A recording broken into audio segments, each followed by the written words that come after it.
Seeking the wise. With Aaron and Alexander discussing the just philosophy. Covering self-development, emotional processing, conscious relationships, and 5 levels of overall wellness.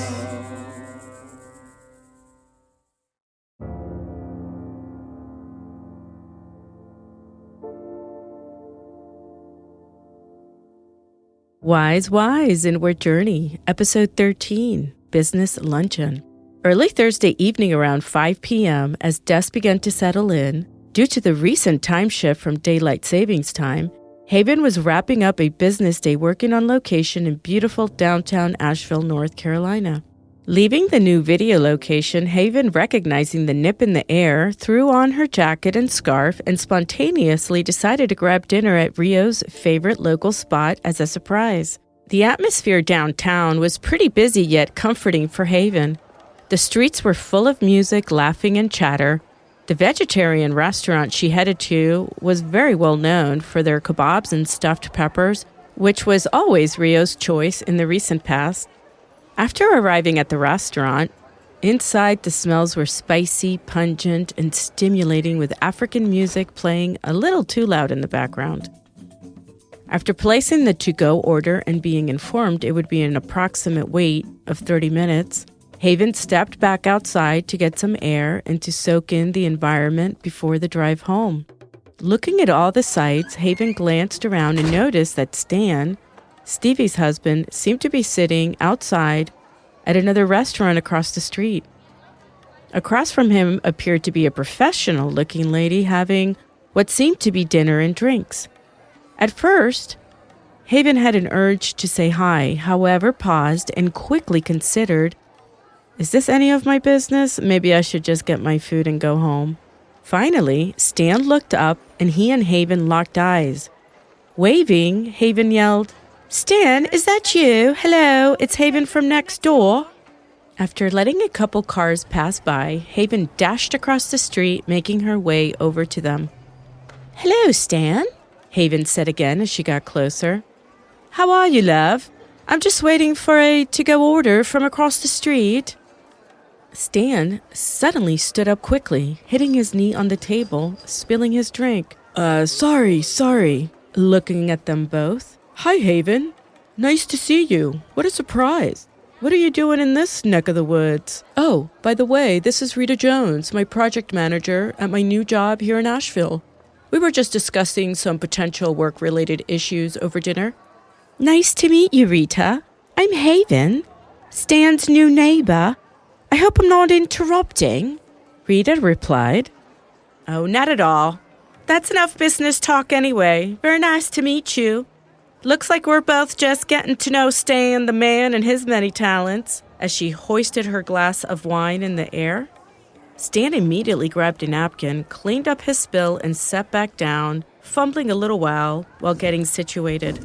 Stan then insisted, Please join us for a drink, Haven. I need another one anyway. Oh, okay. Maybe just one, Haven replied. I've got a little time to kill anyway. Stan grabbed another chair and Haven sat down. Stan motioned to the waitress. 3 beers, please. Rita directed to Haven.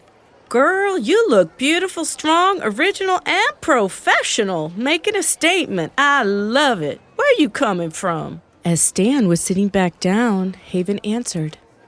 Well, actually, I'm checking out location for possible video shoot in a few weeks.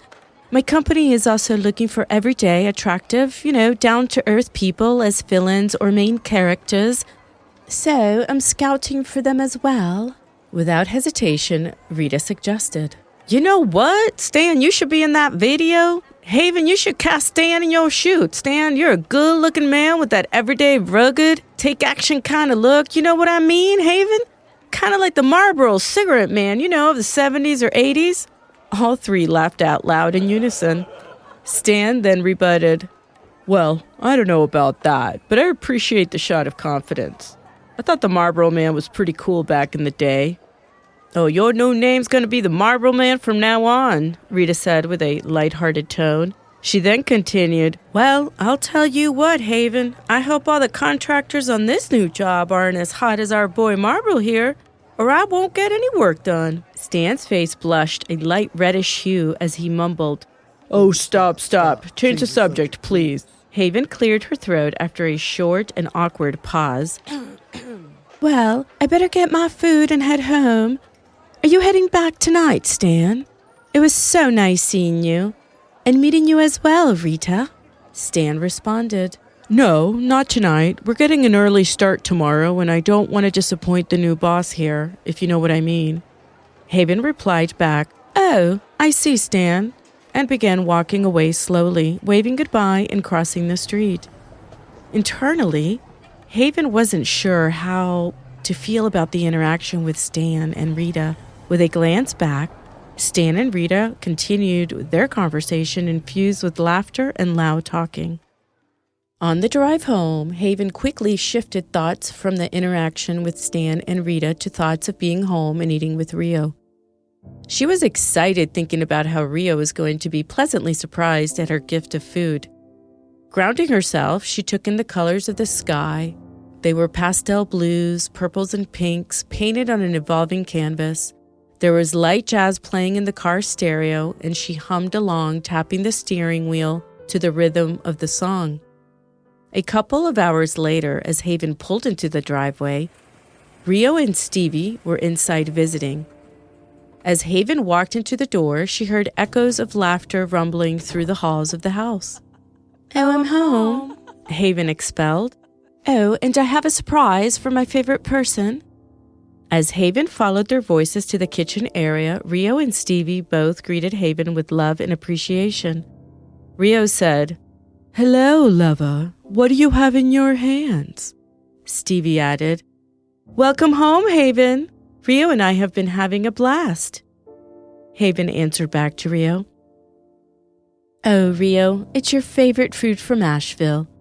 I'm always thinking of you." Rio replied, "Well, I didn't have any expectations, but I did hold on to hope that you might grab some food to go. And yes, I sent a few telepathic messages throughout the day." "Well, I definitely picked up what you were laying down." Haven and Rio then engaged in a prolonged hug and a whispering of, "I adore you and appreciate you," could barely be heard by Stevie. As they sorted out the food and invited Stevie to stay and eat with them, Stevie answered, "Aw, you two are so sweet, but you deserve some time alone over a nice meal." Pausing, Stevie looked down at her phone, realizing Stan had not returned her call or text from a couple hours earlier. Glancing back up quickly, she laughingly said, "You didn't happen to run into Stan in Asheville, did you?" Haven shockingly answered, "Well, Stevie, as a matter of fact, I did. I was waiting for the food outside the restaurant, enjoying the scenery, when I spotted Stan across the street, eating at another restaurant with what ended up being his new project manager." Stevie, in a mild shock, stammered, "What? Really? That's weird." Rio interjected, "Or serendipitous." Haven then continued, "I walked over and visited with them over a beer for about 15 to 20 minutes. Then Stan was very kind, although a little clumsy. Rita seemed nice, very upbeat, or maybe she was just relaxed from a couple of beers." Stevie murmured. "That's interesting. Stan told me he had heard that she was a hard-ass and difficult to deal with. He's been nervous for weeks about meeting her." With a confused look on her face, Haven said, "Well, she was pretty relaxed and they seemed to hit it off. She was very complimentary of Stan in many ways. It seemed as though they had known each other for a while." Stevie, with a harsher toned question, "Was she hitting on him? In front of you?" What was Stan's response? Elevating her tone even higher, she then let out a, "Are you kidding me?" Haven calmly responded, "Stevie, Oh, Stevie, that's not what I'm saying. I will admit the energy was a little confusing for work luncheon, but again, they had drinks when I arrived and Stan ordered another round for all of us. So I wouldn't read anything into it, darling. I'm sure Stan will tell you all about it. Stevie, a little calmer, asked, "What did you say about him being clumsy? Stan isn't clumsy." Haven responded, "Oh, nothing. It was just that he bumped the table with his knee, spilling water. Then he stood up to greet me." Pacing back and forth, Stevie said, "I've got to go. I'm going to go call him right now and Stan better pick up and explain himself. This is some bullshit." Rio and Haven paused and looked at each other, wide-eyed, as Stevie walked towards the door. Hearing the front door close, Rio looked at Haven and said, "Let's start over. We will just set Stevie and Stan to the side for now. That's not our circus." Rio, holding a wine glass in the air, said softly, "Welcome home, lover. Thank you for this food.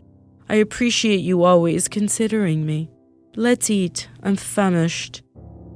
Haven got up and put some mellow music, lit a few candles followed by a sage stick. With the stage in hand, she danced and twirled around Rio and the table, filling the area with cleansing smoke.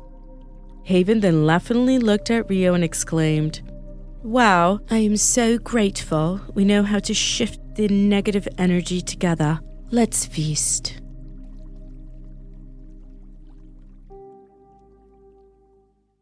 What a cool way to end the first season of the Inward Journey story series, Alexander, having an example of Rio and Haven managing a situation that many of us find ourselves in, maybe talking about something they saw, and they did a great example of not getting sucked into the drama around the energy that could be brought up. Yes, and I think it's a great example of how two people can truly be partners in that and help each other to hold the space, because this happened in Rio and Haven's home. And so they work very hard, more than likely, to keep the energy a certain way. But yeah, you're always going to have these people that do have emotional explosions. And the key is being able to set that aside. And I think that's a great point to bring up and a great way to end season 1. Yeah, and just to mention that again, we did do 13. This is the 13th episode of our first season of the Inward Journey story series. And we will be taking a break and going back to our old format for a little bit while we continue to write more stories for season 2 of the Inward Journey story series that we will be releasing later on in 2023.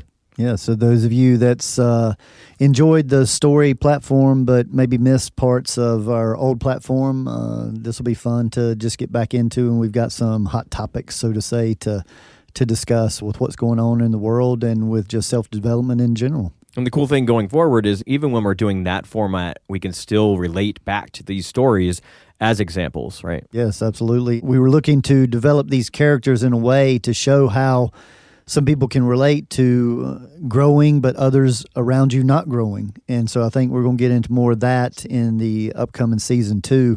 And we might fast forward a few years to see just how some people's growth has developed and how maybe some people have gotten even worse, stuck in their ways.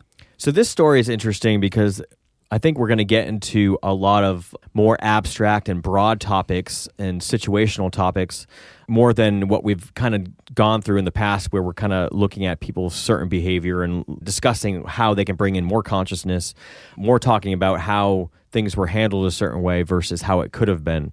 So I think the first thing I wanted to bring up was Haven, how when she was waiting for the food, she kind of noticed Stan across the street, and she questioned whether she should say hi to him or not, because they did see that Stan was engaged with another person and they didn't know the situation. So I can understand questioning yourself there, but it seemed like they brought in some consciousness there to determine what next step should happen. Yes, and I think, again, we're going to see in this episode multiple occasions that Haven handles a situation possibly optimal. And this is a pause to where it's a practice in just asking yourself, is this the optimal time? Is this the optimal place? Is this the optimal person to engage with? have I already been engaging long enough, the optimal duration. And sometimes just in that pause, we can receive a message or we can gain more clarity because, again, many of our instincts to act out of have been trained, and they've been trained through traumas and through judgments, emotional traumas. And this is why, again, we've talked about this in many episodes of learning to just pause. And that's what I like to put in there mentally on the mental level is just ask yourself those 4 questions. Is this the optimal time to engage about this subject? Is this the optimal subject? Is this the optimal person? And if you're already engaged with somebody, check in from time to time of, have I already been engaging on the subject long enough? Because remember, in optimal communication, you want the person engaged to keep asking you questions. That's how we know whether we're connecting with the person.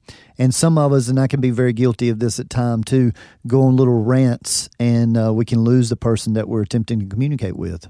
And during their engagement, when Haven accepted the invitation to sit down with Stan and Rita, there was a point where there was an awkward pause, and then Haven took that as the opportunity to get up. But I wanted to talk about the stuff that was happening before, because it seemed like in just observing, most people would jump to the conclusion that Rita was flirting with Stan, but I can see that angle, but I could also see if Rita is around men, because, construction and that type of industry is dominated by men. If she was around them, then she may have, through her environment, taken on some of those traits. Because what Rita was saying, I could see Stan's buddy saying very similar things, like kind of harassing him. That's unfortunately how guys bond. Most guys bond. They harass each other. They put each other down, but it is all in good fun most of the time.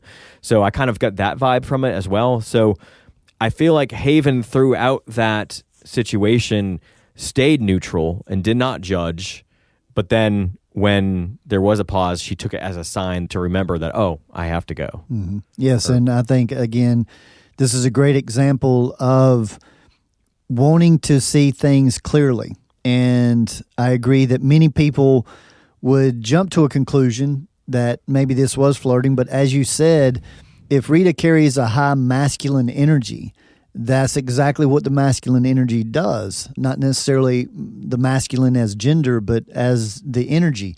And here she's not throwing jabs towards Stan like many men do in their friendships, but she is kind of almost lifting him up, projecting some confidence onto him. But at the same time, why wouldn't a boss or supervisor want to do that for the people that's going to be working with them? So see, here Haven may be just out of her environment.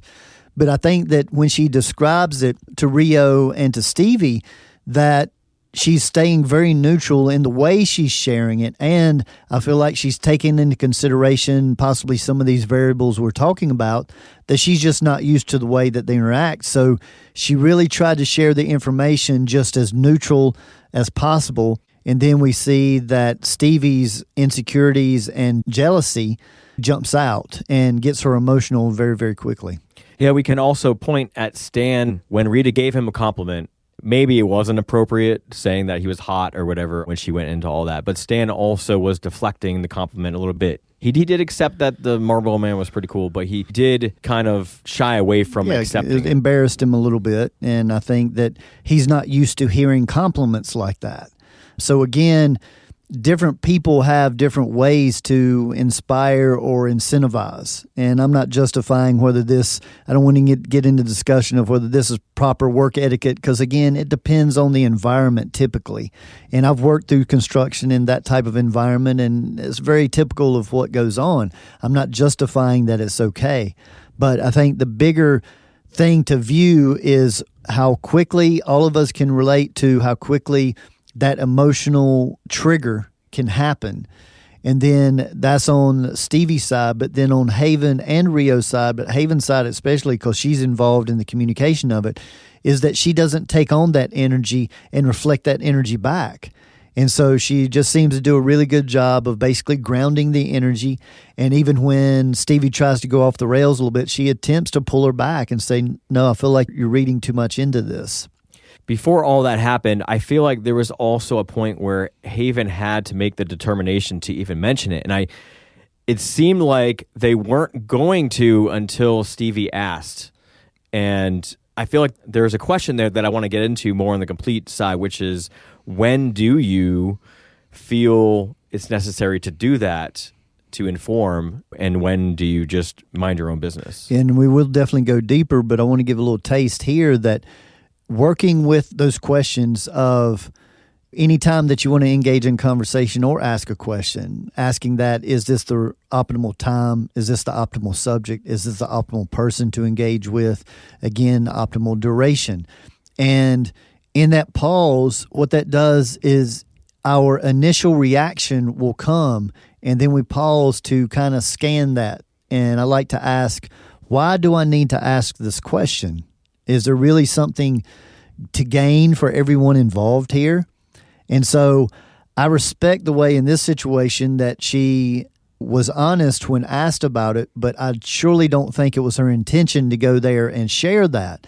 She even did a great job in the car of just setting it to the side. I mean, Haven's just being a great example of not getting involved with other people's dramas and their emotional reactions.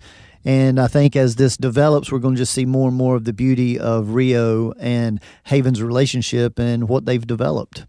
And you mentioned Stevie having an emotional reaction.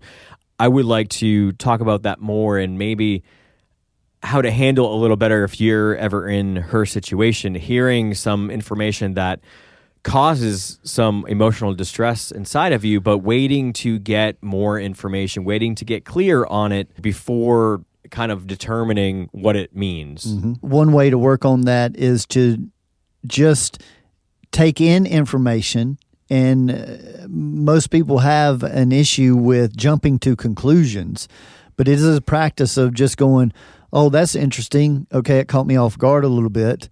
Let me take some breaths, and maybe I don't need to ask any more questions to Haven here until I talk with Stan. But the main thing is that anyone can practice not jumping to conclusions by just accepting I don't have enough information yet. And I'm going to wait to engage into that energy until I get more information, because this took her away from that beautiful vibe that they were all three sharing, that her and Rio got started, and then it completely changed. But at least, she left and took it away. That was at least kind of her. Yeah, I feel like there's always a reason certain things happen, and until you understand that side of it, you're not, inviting consciousness in. Yes, and at the same time, it's not the other person, which is Haven in this case, it's not their responsibility to answer questions when they don't know the person very well. It's a setup for he said, she said type stuff.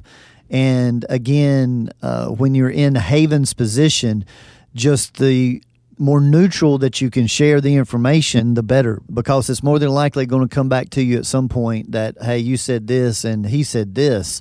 And it's very hard for two people to have the same story, even in the same event, because they're at different stages and places of their life, their day. And so that's why sometimes stories can be conflicting, and it can create even more of an emotional rage. And then finally, we will get into the beautiful job that Rio and Haven did, as we've discussed. Haven on multiple occasions staying neutral, asking herself the questions, and then the way Rio also helped create that environment and stay neutral, and then they were able to kind of put that aside, because that energy that Stevie brought in there at the end could have created a lot of tension even after she left. Yes, here we give an ode to Rio because, see, she allowed Haven to handle that. She trusted her partner and didn't feel the need to involve herself in it. And again, that neutrality is very rare.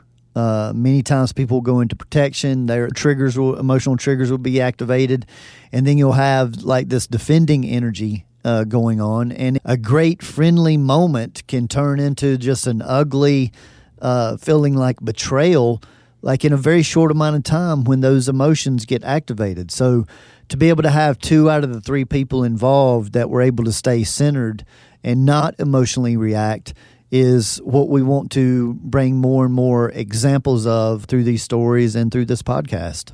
And this is kind of synchronistic because we are at episode 13, the last in season 1 of the Inward Journey story series.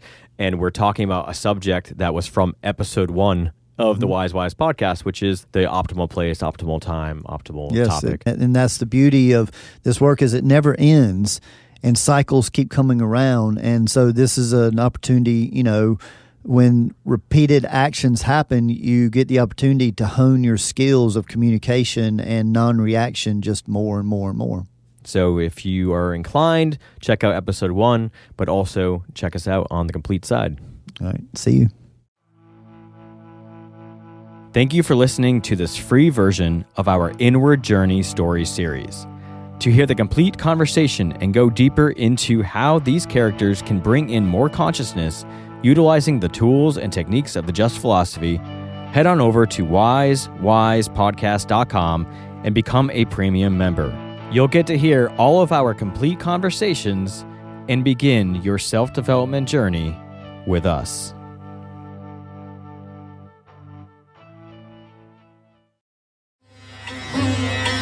We honor your dedication to self-growth, overall wellness, and continuing to ask the wise whys. And remember, gradual changes over long periods of time equals lasting results. Continue on your self-growth journey by visiting thejustphilosophy.com, where you are able to connect personally by booking a private consultation with Alexander in person, by phone, or Zoom. Uncover your authentic self more easily with a human design or destiny card consultation. Here you will gain information about your energetic makeup, personality, and your higher self, as well as navigating your way through your relationships. There are also multiple types of reports available for purchase that help you gain insight into your career, relationships, and opportunities for self-growth. The site also allows you to view a calendar of Alexander's live performances and class schedule, peruse other products such as shirts, CDs, and finally, the revolutionary VibroTune vibrational sound therapy tables. These contoured therapy tables allow you to bathe in a vibrational sonic bath of frequencies, bringing you into alignment on all levels. You will be feeling and hearing calming music synced through vibration and frequency. So again, you can grab all this goodness at thejustphilosophy.com, thejustphilosophy.com. The Just Philosophy, as discussed in this podcast, has been developed by Alexander over the last 25 years in his personal studies, private practice, and professional environment. The information discussed is intended for educational purposes only and is not meant as a replacement for conventional medicine. Just remember, knowledge plus experience equals wisdom. Seek the wise. We want to thank you for working on you. Keep shining your light and refining your vibe.